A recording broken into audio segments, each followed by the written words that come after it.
Nous nous jugeons souvent très sévèrement que nous ne jugeons les autres. Écoutez cette histoire.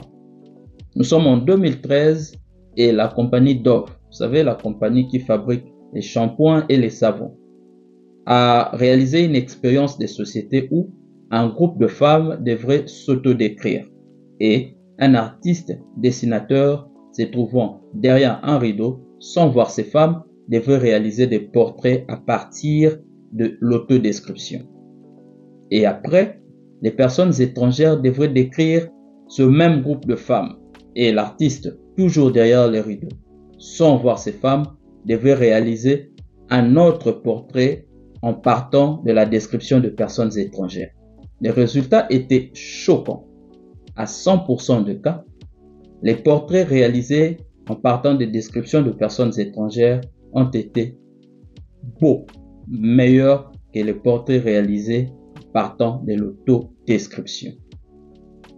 Morale de l'histoire, nous sommes beaucoup plus harsh, nous sommes beaucoup plus sévères envers nous-mêmes que nous le sommes envers les autres. Mais pourquoi ces comportements? C'est dû à quoi? En fait, j'ai relevé 4 traits qui peuvent être à l'origine de ces comportements. Trait numéro 1, ce sont les normes intériorisées.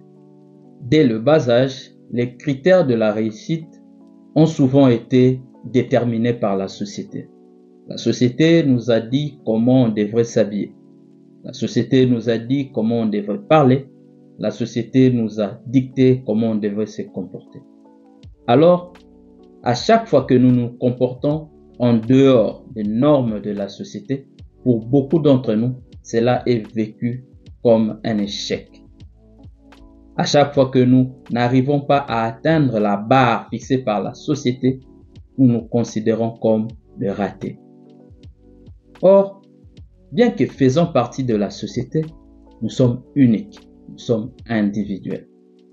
Il n'y a rien de mal que d'apporter sa touche d'unicité dans cette société complexe. Trait numéro 2, c'est la pensée comparative. On a cette sale manie de toujours nous comparer aux autres. Or, compétition s'il y a, ce n'est pas envers qui que ce soit. Ce n'est pas contre qui que ce soit. S'il y a une compétition, c'est bien contre nous-mêmes, contre la personne qu'on était hier. Parce que, tu vois, si pour être heureux, tu dois être mieux que quelqu'un, alors tu seras éternellement malheureux. Parce que tu trouveras toujours quelqu'un de mieux que toi. Trait numéro 3. Mécanisme de protection. Un jugement sévère de soi peut parfois servir de mécanisme de protection. On s'est dit, mieux vaut reconnaître mes défauts et mes lacunes avant les autres, comme ça me donne le contrôle sur d'éventuels rejets ou critiques venant des autres. C'est malheureux parce que ce que tu considères comme étant défaut, ce que tu considères comme étant lacune, peut s'avérer être la chose même que les autres apprécient chez toi. Et enfin, trait numéro 4, c'est le monologue négatif. Vous savez, le dialogue interne joue un rôle prépondérant dans la formation de la perception de soi. Nous nous parlons à nous-mêmes beaucoup plus que nous parlons aux autres. Alors, si ce monologue est majoritairement négatif, caractérisé par une autocritique sévère, il est inévitable qu'il puisse renforcer les sentiments d'inadéquation et alimenter ainsi les cycles négatifs d'auto-jugement. Essaye ceci. Essaye d'être positif quand tu parles en toi-même.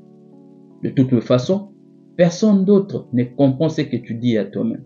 Parce que la plupart des temps, le monologue s'est fait à l'intérieur de nous. Sois positif. Dis de belles choses pour toi-même. Jette-toi de fleurs et tu verras si les négatifs alimentaient l'auto-jugement sévère, le positif alimentera l'estime de soi et la confiance de soi. Pour finir, je dirais, nous avons deux entités en nous, une positive et une négative. Celle que tu nourris le plus, c'est celle que tu deviendras. C'est tout pour moi aujourd'hui. Merci d'avoir suivi cette vidéo. Aimez-la, partagez-la. Et si vous n'êtes pas encore abonné sur notre chaîne, please, abonnez-vous. Peace.